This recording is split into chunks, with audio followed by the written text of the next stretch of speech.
Okay, this short video is going to show you how to do the quiz. This is a trig proof video quiz. We're trying to turn the secant of x minus cosine x into tangent x sine x. And it's going to give you in this format where there's little variables here. And basically what you have to do is you have to decide what each one of those variables is. So this is the framework of the proof. You have to decide, what should A be? Well, that's the same.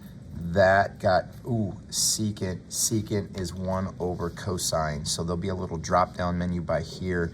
You'll write cosine x. And what I would suggest is you actually do this out so that you can see what happens. So I'm gonna act like I'm doing it. So that's a cosine x right there.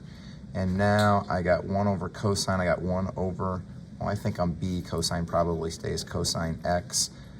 But cosine here, oh my goodness, what in the world happened there? What did we do? We added cosine in the bottom. Well, think about this. Think about if I had a 1 here and I added a cosine on the bottom. I would have multiplied by a cosine on the top. And what I was trying to do there, what this proof is trying to do is it's trying to create common denominators. This is cosine x.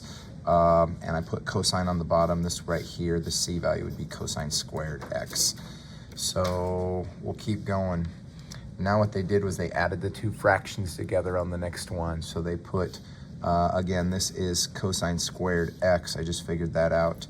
So they have 1 minus cosine squared x over what?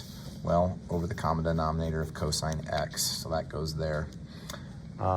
Next one, 1 minus cosine squared. I know this is cosine x down here.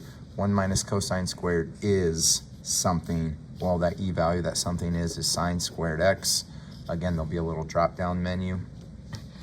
And then they took sine squared x and they said it's cosine on the bottom. There's a sine x on top. Well, I can take sine squared and I can make it sine x times sine x is sine squared x. So taking this squared and making 2 of them.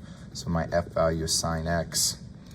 And then it looks like on this one, what happened was they took the cosine and put it with the sine, and that leaves sine x on top here. There's 2 sines, cosine with that one leaves me sine x there. So then that g level is sine x. And then the last step here is sine over cosine is tan x, and sine x over 1 is sine x. So my h value is tan x sine x. That's how you do the quiz.